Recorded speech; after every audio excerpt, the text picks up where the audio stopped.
C'est bon, j'enregistre à nouveau. Donc, tu peux reposer ta question, s'il te plaît? Donc, je disais par rapport au lakin. Et donc, je disais bien pour lakin, je mets un soukoun devant, devant un verbe. Ça, je le sais. Ouais, Mais quand tu as la négation, il est ouais, compté toujours devant un verbe. C'est oui, bien avec un soukoun, c'est bien ça. ouais. Ouais, c'était ça ma question. C'était Ah, ouais, voilà. En fait, la bah, voilà. négation, elle fait partie du verbe. Ouais, ouais. Ouais, voilà, exactement. C'est-à-dire ce mal, en fait, si tu veux savoir si il va faire en sorte que tu mettes le soukoun ou pas. Oui, bien sûr, même si entre le verbe Voilà. et le lakin, il y a un ma, le ma, comme il est lié au verbe, ça sera, tu ne mettras pas Avec un lakinna. soukoun. Tu Ok, vois? c'était ma question. Après, si tu dis lakin, chacun, voilà, ça sera plus clair, tu vois?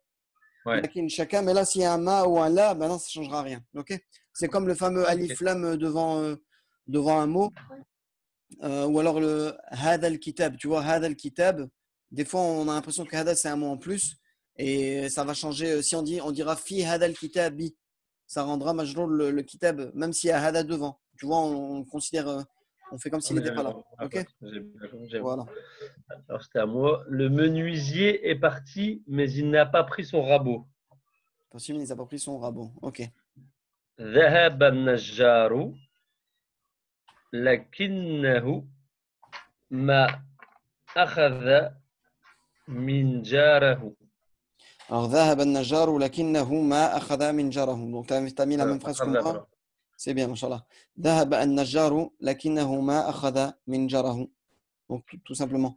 النجار, c'est le fa'il, donc il est en ou. لكنه ما أخذ من جاره, c'est le maf'ul bihi, il est en a. ما أخذ هو من جاره. Ok?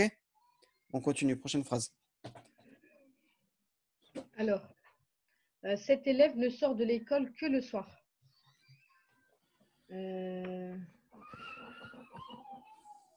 Alors, là, pourquoi j'ai mis là? Ah si, c'est bien. Ah ouais, D'ailleurs. oui, la yar ou la yakhruju هذا الولد من Non, l'élève, المدرسة. l'élève. L'élève écolier, on sait le dire, c'est timide. Ah, On t'a dit ce c'est quoi? garçon. Ah oui, من هذا التلميذ. لا يخرج هذا التلميذ. Voilà. Ouais, من المدرسة إلى إلا المساء. إلا إلى المساء. في المساء. Voilà. Ah oui, في المساء, j'ai oublié. Voilà. إلا في المساء. Ou si tu mets pas fi, ça sera إلا المساء. Tout simplement. C'est ce que j'ai mis. J'ai mis Ilal Masa'am. Voilà. Mais j'aurais préféré إلا في المساء que dans la soirée. Vous pouvez la relire cette phrase, s'il vous plaît. Alors, لا يخرج هذا التلميذ من المدرسة إلا في المساء. Bon, j'avais mis Layl à l'époque, j'ai barré. J'ai mis Layl. Ouais, c'est la nuit, ça plutôt. C'est la nuit, donc le massa, c'est le soir. Mais non, en français, ils avaient dit ouais, le soir. Donc c'est le massa. Illa fil masa'i. Ok? La yakhruju, ça va ou pas? La yakhruju. Non, Hada. Comment? non, c'est bon. Voilà. Hada tilmidhu min al madrasati illa fil masa'i. En vert, là, je l'ai écrit en vert. Donc là, c'est pas bon. Ok, on continue. Fais-le parce que moi, j'ai pas fait, je l'ai pas fait ça. Je vais changer parce que Nadir, il n'avait pas fait l'avant-dernière. Je fais l'avant-dernière et lui, il fait la dernière. Ouais, vas-y. Du coup, alors Zainab appelle sa chienne, mais la chienne n'est pas dans la maison. Tad'u Zainabu kalbatiha. Alors, Zainabou appelle sa chaîne, mais la chaîne n'est pas dans la maison. Vas-y, ok. Tad'u Zainabu kalbatiha. Non, il y a un problème là. Il y a un problème ici. Pourquoi Kalbati? Pourquoi tu le mets en i déjà? D'habitude, tu te trompes entre ou et a. Là, tu mets un i. Il n'y a pas de raison qu'il y ait un i. Tad'u Zainaba kalbataha. Très Excuse-moi, bien. kalbataha. Voilà. Kalbataha. لكن الكلبة ليست في الدار. Voilà. تدعو زينب كلبتها لكن الكلبة ليست في الدار. Pourquoi on a remis kalbata? Parce qu'on a repris la phrase mot pour mot. Zainab appelle sa chienne, mais la chienne n'est pas. Donc il répète le mot chien, mais la chienne n'est pas dans la maison. Donc tout simplement, ça donnera cette phrase-là. تدعو زينب كلبتها مفعول به لكن الكلبة اسم لكن ليست في الدار جار ومجرور. Ok? N'est pas dans la maison. On continue pour la dernière phrase. Alors, c'est je me plains de ton chat parce qu'il a mangé mon oiseau. J'ai écrit asku أشكو. ashku min kittiki. Voilà, ça dépend à qui tu parles. Si tu parles à une femme, ce sera qitiki. Mais si tu parles à un homme, ce sera qitika. Ouais. Donc, min qittiki, si tu veux, vas-y. لأنها Non, لا، là on parle du chat, là, donc ce sera, et comme c'est un chat masculin, ce sera لأنه. أكل طائرتي. Alors, ta'iratun, c'est pour un oiseau, le terme sera ta'irun. Ok? Ta'iratun, on traduit plutôt ta'iratun par un avion. Tu vois? Si C'est tu- طائر. C'est ta'irun. Un oiseau, c'est ta'irun. On l'a vu dans le vocabulaire. Ta'irun. Donc, akala, ta'iri, avec le ya de milkiya. Le ya, ta'iri, mon oiseau. Ok? Ashku min qittika, pour moi j'ai mis qittika, li'annahu akala ta'iri. Tout simplement. Ok? Voilà, c'est terminé. Bismillah, on va passer au cours. Donc en plus de ce que je vous ai dit tout à l'heure dans la première partie, la première vidéo, c'était un plus, hein, mais bon, on verra plus tard, Inch'Allah. Là, on passe d'abord à la lecture, Bismillah, donc je vous écoute.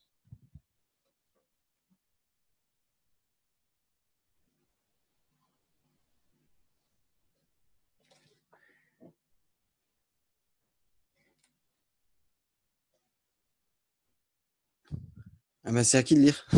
Je vous écoute. Hein. Sabrina. Ah, ben, Anfal, tu es là? Oui, Vas-y, à toi de lire alors. Bismillah. alors الدرس التاسع عشر Voilà. التاسع عشرة. Donc, الدرس التاسع عشرة, le 19e leçon. On continue. Tu peux lire la première phrase? زينب C'est pas un ta, c'est pas un ta. يا Voilà, il n'y a pardon. pas de sens aussi. Ta ummi, il n'y a pas de sens. Donc, ya ummi. أمه ويا أمي أنا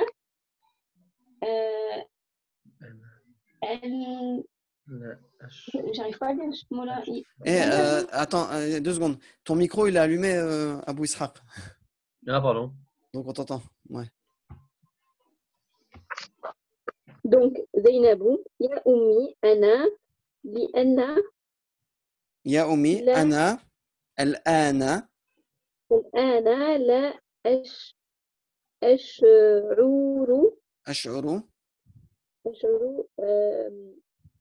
بألم. Ensuite فعل. Alors, لا أشعر بألم. Oui. بألم, ok. Continue. Non, tu vas t'arrêter. Ok. Tu vas t'arrêter. Donc, attends, je vais relire ça vite fait. Je vais traduire. Attends, je règle ça. Voilà. زينب يا أمي أنا لا أنام. Non, أنا الآن لا أشعر بألم. Donc, Zainab dit, oh Ummi, maintenant, moi maintenant je ressens une douleur, bi'alamin. Et alors, elle vas-y, prochaine phrase, à qui de lire? À moi, c'est à moi. فهل تسمعين لي بالقيام. Voilà, bon là je t'ai laissé lire, hein, je t'ai laissé lire, et tu vas te rendre compte qu'il n'y a aucun sens à cette phrase-là, enfin, ceux qui vont connaître, هل تسمعين لي بالقيام. Il y a une erreur de là, il y a une erreur d'impression, il y a une erreur. تسمعين, c'est le verbe sami'a et c'est pas du tout le sens de la phrase avec le nouveau vocabulaire qu'il y a. Donc le mot qui était à mettre ici c'était هل تسمحين لي بالقيام. تسمحين لي avec un ha. Ah, c'est ce que j'ai mis, moi. Non mais là dans le texte on voit que c'est un ain. Ah oui, mais on l'avait déjà barré la fois dernière. Ah mais oui, bon. oui. Bon, alors là, je le dis à ceux qui vont suivre les vidéos sur YouTube, quand vous allez avoir ce livre et que vous suivrez ces cours-là, vous vous rendrez compte ici que... Tiens, il y a quelqu'un qui est rentré là avec un S10. Non, c'est moi, Mohamed, parce que j'ai plus de batterie sur le téléphone. Ah d'accord, ok. Donc c'est bon, tu es sorti de l'autre et... Attends, je regarde. Ah oui, d'accord, elle est restée, ok. D'accord, donc c'est bon. Alors on continue, j'en étais à ça. Donc je disais, pour ceux qui suivront les vidéos sur YouTube, donc je m'adresse à vous. Toute personne qui sera amenée à suivre ces cours, là qui j'espère vous seront bénéfiques.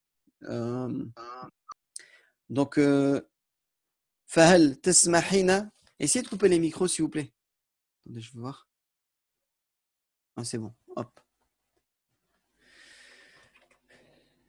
Donc, Fahal Tesmahina li bil qiyam, il y a une erreur ici d'impression. Une erreur, et c'était ce mot-là qu'il fallait mettre. Fahal Tesmahina li bil qiyam, est-ce que tu me permets de me lever? Du levage. Vous verrez, c'est un masdar, mais vous allez comprendre. En gros, ça veut dire, est-ce que tu me permets de me lever? Ok? Hal tasmahina li bil qiyam et non pas tasma'ina li. Ils ont mis un ayn à la place du ha. Ok? On continue. Prochaine personne, elle peut lire les deux lignes là? Alors, الأم Plus لا celle-là. لا يا بنتي زينب لماذا تنهى تنهين بي Ni. C'est que des nouns. Tanhaynani. تنهينني عن القيام. Voilà. Donc, al-ummu, la ya binti. La mère, elle dit, non ma fille. Oh, non, oh ma fille. Zainabou répond, Limada tanhaynani an al-qiyam. Pourquoi tu m'interdis de me lever? Toujours pareil, le même mot. Al-qiyam, al-qiyam. On verra ce que c'est. On l'avait déjà vu, mais je vous l'avais déjà dit. Mais là, on va le voir en détail, Inch'Allah. Enfin, selon ce que le cours va expliquer. Bismillah. Prochaine phrase. الأم لأن الطبيب Nahaki. نهاك عن الخروج. Voilà. Donc, la mère, elle dit quoi? Al-ummu li'anna at-tabiba nahaki 'anil khuruj. Parce que le médecin t'a interdit de sortir. On continue. زينب تقول حتى مات أبقى في الفراش. Zainabou dit Hatta mata abqa fil firashi. Donc elle répond jusque quand je reste dans le lit. En gros, je reste au présent, mais je resterai. Jusque quand je resterai dans le lit. On continue. Munfal. Al-ummu, voilà. Donc, c'est pas al-alamu, c'est le ummu. C'est le ummu. Attention, c'est un alif lam avec le mot la mère. الأم Satab. سينقى Satab. Sata, c'est un ta et pas un ya. Je te reprends toujours sur ça. Hein. Toi et ton ta et ton ya, il faut le réviser. Hein. Ouais,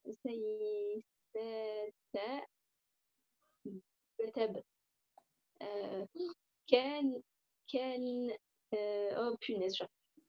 ستبقين ستبقين. D'accord. ستبقين فيه C'est un ta. حتى حتى jusqu'à en fait c'est ça. حتى المساء. Elle a été compliquée cette phrase-là. Hein. Allez. الأم ستبقين فيه حتى المساء. Ok, la mère elle dit quoi? Tu y resteras dedans jusqu'au soir. On continue. لأن الطبيب لأن الطبيب قال إنه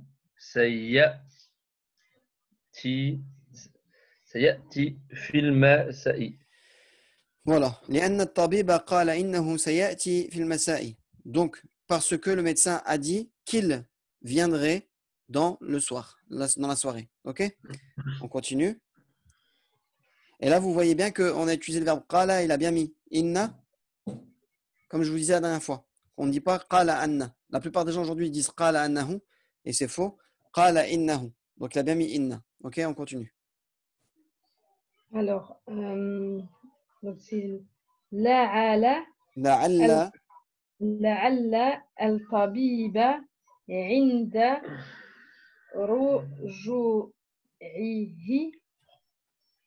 يسمع لك yasmahu, hu. يسمح لك بالقيام أو بالخروج. بالخروج voilà. لعل الطبيب عند رجوعه يسمح لك بالقيام أو الخروج أو بالخروج. Donc peut-être que le médecin lors de son retour te permettra de te lever ou de sortir. OK, on continue. زينب لكني سئمت النوم يا أمي. Voilà.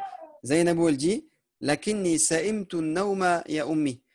Mais je me suis lassé du sommeil de dormir ô mère, ô maman.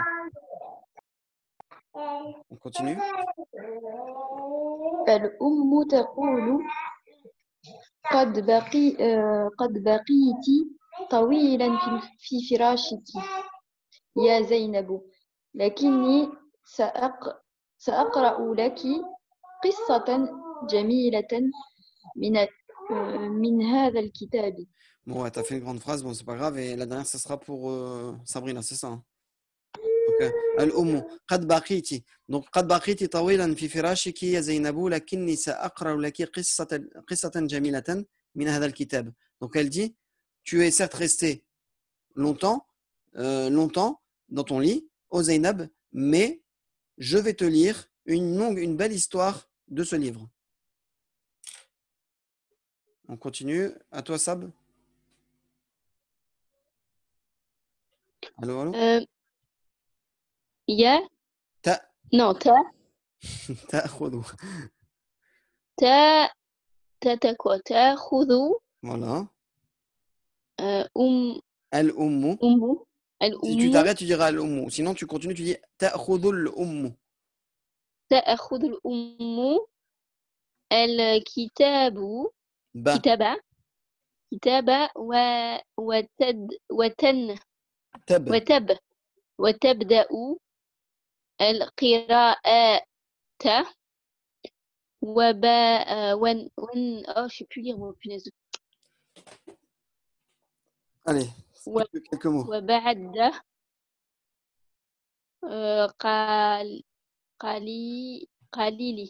Khalilin. قليل تنام زينب. Voilà. تأخذ الأم الكتاب وتبدأ القراءة وبعد قليل تنام زينب. Donc la mère prend le livre et commence la lecture et après peu, Zainab s'endort. Ok? Donc Bismillah ar-Rahman ar-Rahim, début du cours de la 19e leçon. Donc Bismillah. Donc les verbes défectueux avec un ya à l'inaccompli.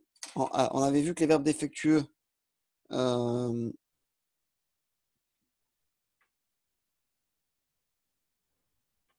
baqiya. On a vu que c'était un fi'l naqis. Voilà, naqis. Donc je le remets là.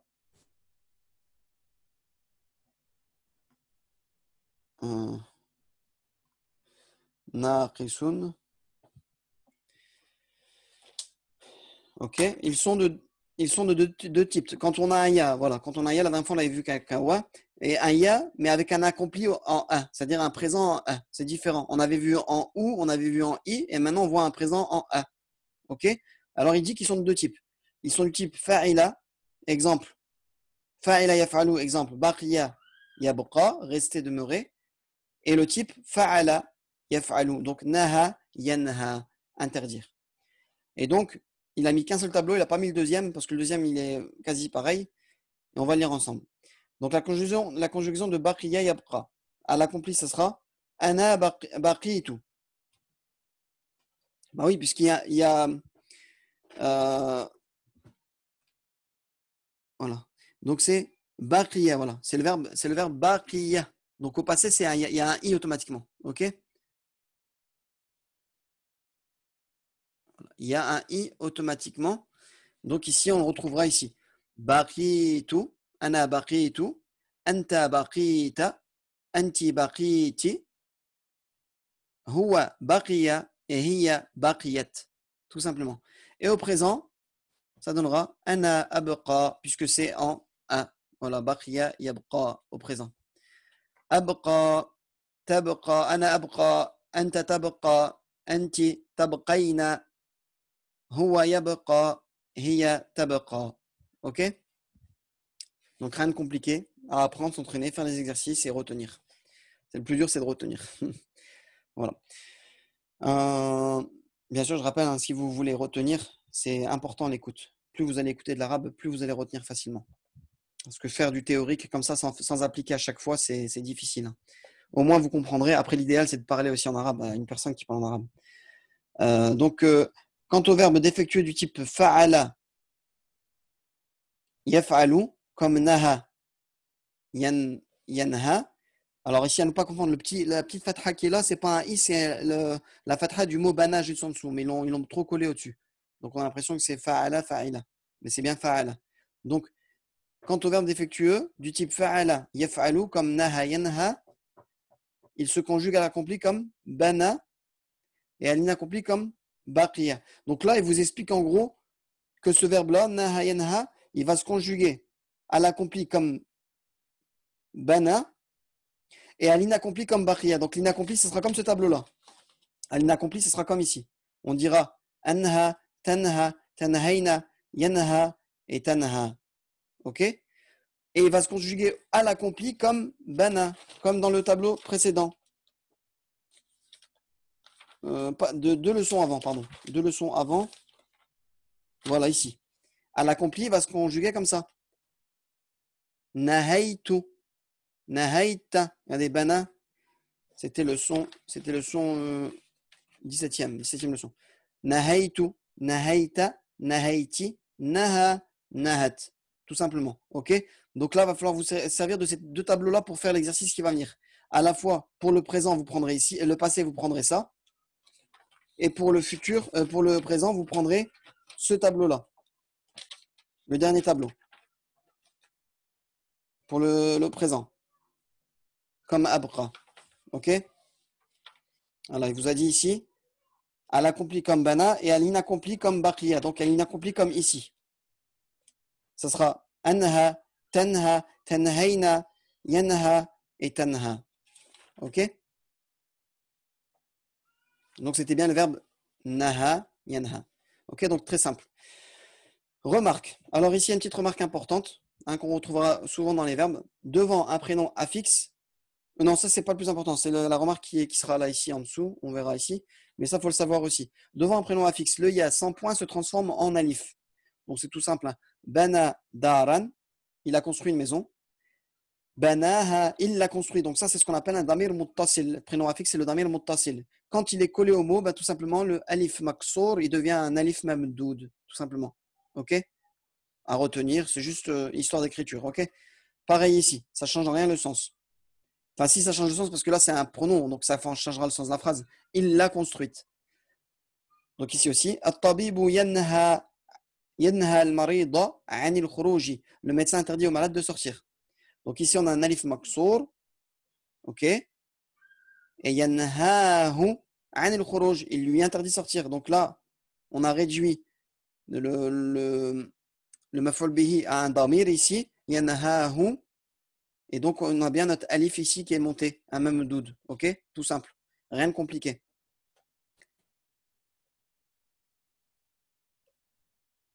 On continue. Donc cette partie-là, alors elle est importante pourquoi? Parce qu'en arabe, on aura beaucoup de souvent besoin des masdar et les masdar, ça se trouve dans les c'est tiré du verbe en fait. Donc nous avons déjà parlé du masdar page 109 et dit à quel point son emploi est fréquent. Dans ce texte, nous en avons plusieurs et ils sont de différents types. Qiyamun qui vient du verbe qama, lever, et le masdar de qama, se lever. Ça peut être traduit par lever, ça peut être traduit par levage. Je ne sais pas si on dit ça en français. Rujou', pareil. Donc c'est plus, il y a plusieurs. En fait, le masdar, il y a pas une règle particulière. Il peut être de différents types. Il peut être du type comme ici, regardez, fi'alun. Il peut être du type fu'ulun. Il peut être du type khurujun, fu'ulun aussi. Il peut être du type naumun, qui sera fa'lun, etc. Ok. Donc ici on a qiyamun, se lever, qui vient de se lever. Ruju'un, retour, qui est le masdar de raja'a yarji'u, revenir. Khurujun, qui veut dire en gros sortir, qui est le masdar de kharaja yakhruju, sortir. Naumun, moi j'aime bien dire en fait que c'est un mot tiré du verbe tout simplement. C'est un mot tiré du verbe. Sommeil est le masdar de nama yanamu, dormir. Et qira'atun, lecture, est le masdar de qara'a yaqra'u, lire. Ok. Donc là, on en a plusieurs et vous avez remarqué que l'auteur, le professeur, l'auteur du livre, il commence à s'exprimer de façon différente. Avant, on n'utilisait pas de masdar, pas trop de masdar. Mais là, on utilise beaucoup de masdar. Regardez.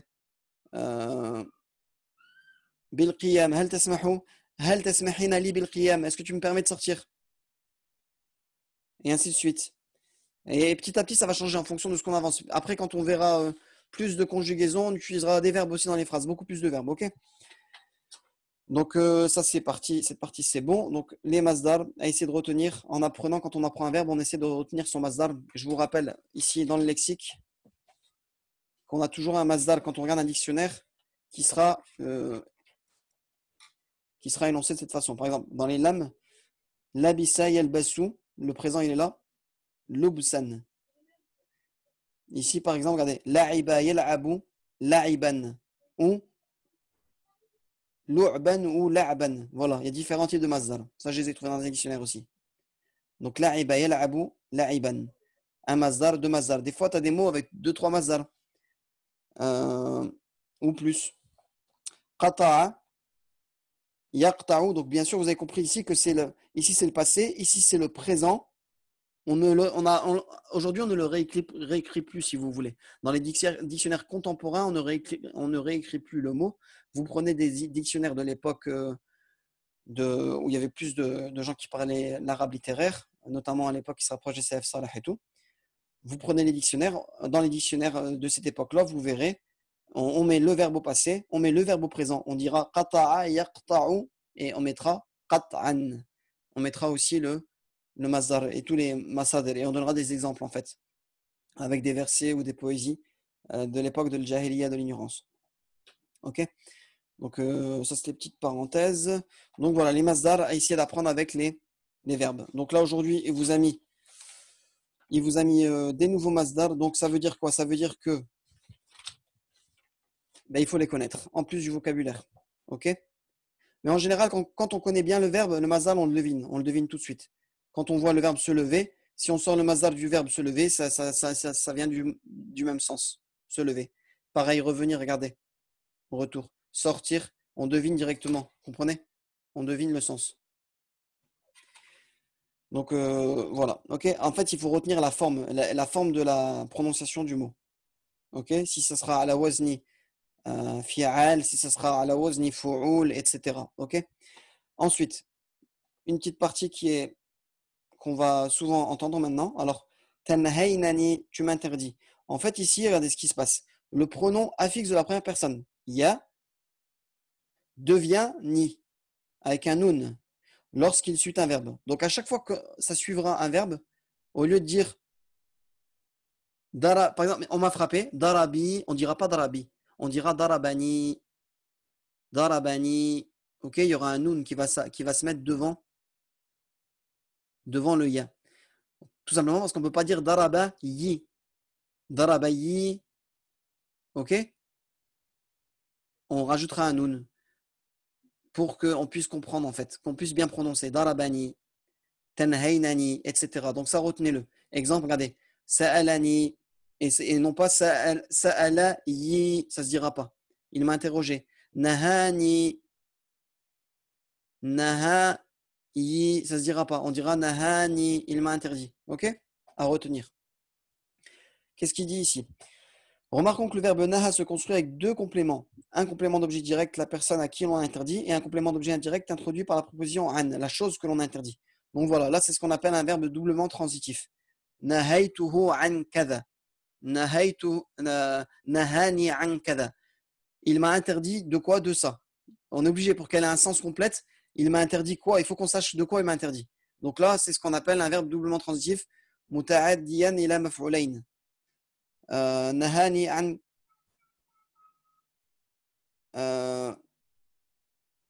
Attendez.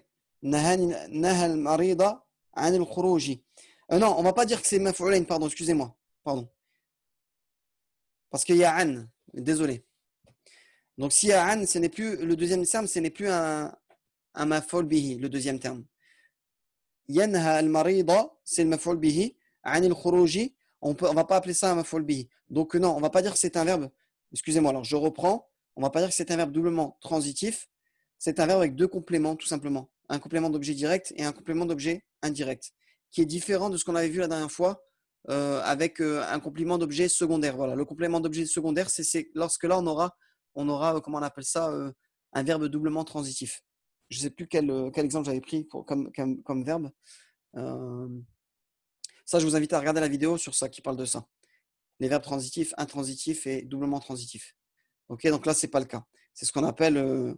il y aura le premier terme, c'est un maf'ul bihi. Et le deuxième terme, ce ne sera pas un maf'ul bihi, ce sera un jar et un majrour. Ok? Donc voilà, donc il l'a rappelé tout simplement. Et enfin, ici, on arrive à deux nouvelles particules du cas direct. Donc deux nouvelles particules du cas direct, c'est ce qu'on appelle en fait les frères de inna. Voilà. Alors deux nouveaux frères de inna. Donc on les avait vus bien avant, mais aujourd'hui il les dit officiellement. Moi, c'est moi qui vous en avez parlé. Alors on a inna et on a la'alla. Donc on les connaît quasiment tous. Inna wa anna wa ka'anna. Il n'y a que ka'anna qu'on n'a pas vu. Inna wa ka'anna wa la'alla. Ok. Et le dernier qu'on connaît, lakinna. Ok. Tous ces termes-là, ça sera lorsqu'ils auront leur isme, lorsqu'il va rentrer dans un mubtada, ce mubtada qui va devenir un isme de cette particule-là, il va être en un. Et le deuxième le khabar sera en ou. Donc, alors, inna, on voit ce qu'il dit ici. Inna est la plus employée des particules du cas direct. Elle est souvent placée en tête de phrase pour renforcer une affirmation. Souvent, on l'entend. Inna Allah ghafurun rahim. Certes, Allah est pardonneur, miséricordieux. Dans ce cas, on peut la traduire par certes, vraiment, etc. Mais le plus souvent, on ne la traduit pas. Et attention, une particule que je vous avais déjà dit la dernière fois, et il le répète ici, cette particule s'emploie aussi avec le sens de que, mais uniquement avec le verbe qala. Et regardez, exemple, qala innahu sayarji'u, et non qala annahu. Et il met bien que c'est et non, parce que l'erreur aujourd'hui elle est répandue. Beaucoup de gens ils disent qala qultu anna kada wa kada. Tu vois, ils vont utiliser anna. Il a dit qu'il reviendrait. Donc ça, c'est important, essayer de retenir. Al-fasih, l'éloquence, c'est de dire qala innahu, inna, et non pas anna comme on entend souvent. Parce que le anna, on a tendance à le mettre partout en fait. Et on pense que c'est que, donc même avec qala, on va utiliser que. Alors que non, il faut utiliser inna. Ok? Là, ça a été dit. Et la deuxième particule, la'alla, peut-être. Donc la'alla at-tabiba yasmahu laki bil qiyam. Donc la'alla, il a bien rendu son ism en un. Peut-être que le médecin te permettra de te lever. Les frères de inna, il n'y en a pas beaucoup en fait. Il y a inna, anna, ka'anna, lakinna et la'alla. Allah, je pense que c'est cela. Après, il n'y en a pas. Il n'y en a pas d'autres. Ok? Donc la'alla at-tabiba, donc son ism il est bien en a. Yasmahu laki bil qiyami. Peut-être que le médecin te permettra de te lever. Est-ce que ça a été assez clair? Si ceux qui m'écoutaient? Allô, allô? Ouais, c'est bon. Ok. S'il y a une question, dites-moi, hein. Il reste 4 minutes. Donc, pas de questions? Si Mohamed, s'il te plaît, j'ai une question. Moi. Tu as vu pour les exercices là? Oui. Le deuxième exercice conjugué au singulier de l'accompli inaccompli indicatif, le verbe naha, c'est ça? Wa naha yanha. Voilà. Et tu nous as dit quoi? Il faut qu'on prenne de la 17e leçon. Voilà, il faudra jouer avec ces deux tableaux-là. Il faudra que tu conjugues comme ici au présent, comme ici, comme baria, yabqa. Ouais. Et après, Mhm. tu vas à la 17e leçon et tu conjugues comme au passé, comme ici. Nahai, de toute façon, je l'ai fait à l'oral. Si tu réécoutes cette vidéo-là à l'oral, tu vas avoir la réponse. Ok. Nahaitu comme banaitu. Nahaita comme banaita. Nahaiti comme banaiti. Naha comme bana, etc. Ok? Donc cette partie-là, 17e leçon. Et ici, cette partie-là de la leçon d'aujourd'hui. Ok? Marc. Ouais, fic. Ça ira. Bah écoutez, la prochaine fois, il y aura des questions comme d'habitude. Conjugaison d'un verbe, 2 exercices et une traduction. Donc c'est toujours là la moyenne. Là, on est tombé dans l'exercice. En moyenne, on aura toujours ça. 2 vocaliser puis traduire et 1 traduire en arabe. Ok? Donc, Red, j'espère que Dieu vous mettra la bénédiction dans l'apprentissage, Inch'Allah. Et je vous souhaite une bonne fin de week-end et à bientôt, Inch'Allah. Ok? Ouais. Voilà. Allez, salam alaikum. Salam. Oui.